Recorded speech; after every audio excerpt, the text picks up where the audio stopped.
All right, so today I want to talk about if, there's ideas and inspiration all around us. That, you got ideas. I've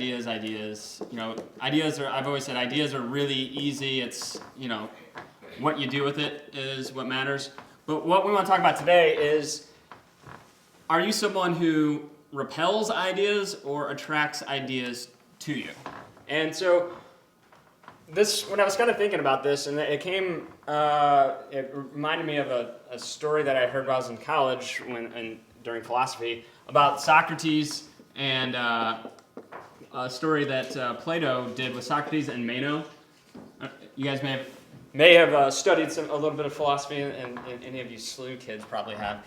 But this one is talking about, is virtue inherent? And where that talks about, and when they go through the process, is he talks about, is knowledge inherent? And how Socrates proves or disproves his point is by teaching showing that one of Meno's slaves really kind of understood the Pythagorean theorem, which obviously he had never had any formal education. So he kind of showed through that knowledge may be inherent and it may be all around you. You just have to be asking the right questions and looking through that. And so how I want to try to tie this together is, we often are looking for, signs of something. We hear this all the time when people are talking about, oh, this is a sign, I should be looking for it. So the question then is, when you're on the road of life and, you've got your little car that you're driving, and as you can see, I'm definitely an artist, is when you see this sign, the question comes, was the sign always there, or did you just notice it? Have you driven by that sign 100 times, 1,000 times, and just never noticed it, but then all of a sudden now, today, for some reason, you've now noticed the sign, and it's tangible and really relevant to what you're going through, so then now you've noticed it, and now you apply the lesson that you learned from the sign or the decision that you need to make to go from there. The same thing happens, a lot of times when, say you're thinking of buying a new car, we've all heard about that and all seen that. When you're thinking about buying a new car, then all of a sudden you see that car everywhere. Or another thing is when you learn something new, then all of a sudden you hear it everywhere, you see it everywhere. And a lot of what this kind of falls into is what's called reticular activation, is the official term for it, is that once you think about something or you're looking at something, you start seeing it everywhere. And then when you learn something and then start seeing it or hearing it everywhere, that's a lot of times it's called the recency illusion, that if it's new, that you're just seeing it, that means it's new everywhere. And maybe it is new, but more likely than not, it was always there, you just never noticed it. And what this comes back to is, we as humans have our brain that we get so many things that are consistently and constantly kind of thrown at us, is that if we didn't have a filter that really kind of filtered out a lot of the sensory, we'd have sensory overload if we didn't have this filter that helped us kind of block out some of the things that are on our space. So we get all of these things coming at us, and more often than not, our filter bounces the things off. So, if you think about it, when you're on any given day, you're probably exposed to 1,000, 2,000, 3,000 exposures of media, probably per hour. When you're listening to the radio, when you're driving down the road, all around us, brands and messages are constantly bombarding us, as well as information is constantly bombarding us. And so what ends up happening is we tend to block out most of that stuff, because if we didn't, we would just be completely overwhelmed and wouldn't be able to function and operate. And so what this phenomenon really talks about is once you let something through your filter, is when it comes through is when you notice it. And so that's when reticular activation or recency illusion kind of comes in, is then all of a sudden you notice things because you've allowed it through your filter. And so if you've got kind of this filter here, it takes a little bit of of time to get through your filter, and then you've got something that will catch your attention. Then you've got kind of short-term memory and long-term memory. And how this plays in is, with these filters, we can control somewhat what we let in. And so if it's kind of, if we've got this, think about it as kind of a pipe that, we can let some things into our filter. And so if we build kind of a pipeline in, we can let some of these ideas kind of come in, and they can kind of set and grab our attention. There's other times where, if we start to see this more and more often, then it might make more and more sense. You might see it more and more often, and then you start to remember it. And the same thing can happen as, it continues to see it, you continue to think about it, it can kind of get embedded into your long-term memory.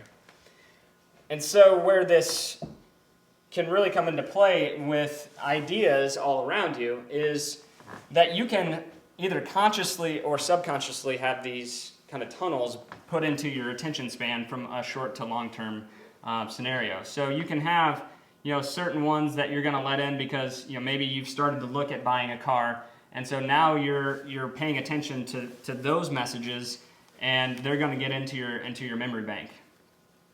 While 6 months ago, that would have just come here and then bounced off. The same thing can happen when you're looking for some sort of solution to a problem that you're facing. I notice this a lot when we're looking at trying to solve some challenge that we're facing internally, is all of a sudden in the books that I'm reading and the podcasts that I'm listening to and the blogs that I'm reading, all of a sudden I see this pattern everywhere. I will see signs and see lessons learned in those podcasts and those blogs that will help me find that solution to that problem. And so then I'm able to draw off those lessons and solve whatever problem we're facing. What's interesting, though, is if this problem or this challenge wasn't being faced at that certain time, would I even notice these lessons? Would I notice those challenges? And probably not, but that doesn't mean they weren't there. This is the same thing that when you watch a movie or a book the second time or a third time, you're going to pick up different lessons from those books or from those movies. It's not because the book changed or because the movie changed. It's because your filter changed. So you've learned new things. You've grown in different ways. So now you're going to be able to pick up new things and different things. And so you're going to draw different lessons, and your filters are going to be different. And so you're going to pull away different things from that movie. And the same thing can happen in business. So we are consistently faced with a myriad of different challenges, and it's up to us to make sure that we are allowing our filter to let the answers in, to let the ideas in, to let the inspiration in. Because if we're closed-minded and we block all of the potential lessons and inspiration and the ideas that are going to help us to solve our challenge, then we're going to be having to work much harder. We're going to have to continue to grind much more difficultly. And so the key is to consistently work on opening the filters to the challenges and the problems that you're facing consciously, but then also realize that I've noticed that there's certain times where I'll notice a pattern without even thinking about it, that I'll see something consistently a couple times. And then I now look at that as a thing to notice of why is this popping up? Because more likely than not, this tunnel here has been created subconsciously. And so maybe there's a reason that this dot has all of a sudden showed up in my attention sphere, and then I try to reverse engineer back out of what lesson, what challenge that I'm facing. So the key is to really pay attention to what you're allowing in and through your filter, and it can really have a lot of influence on this. We talked a couple weeks ago about control versus influence. And this isn't something that you can directly control, but your filter is something that you can definitely influence. And so if you can consistently work on pattern recognition and looking for kind of the reason behind why certain things are coming on your radar on certain times, then you're going to be more able and more apt to be an idea magnet as opposed to repelling ideas away from you. Because at the end of the day, what this is saying is essentially every answer to every question, to every challenge that you have is already out there. They're bouncing around all over the place. But are you going to be receptive enough to allow it in and allow it through into your filter in a way that you can apply it to your business, in the way that you can apply it to your life?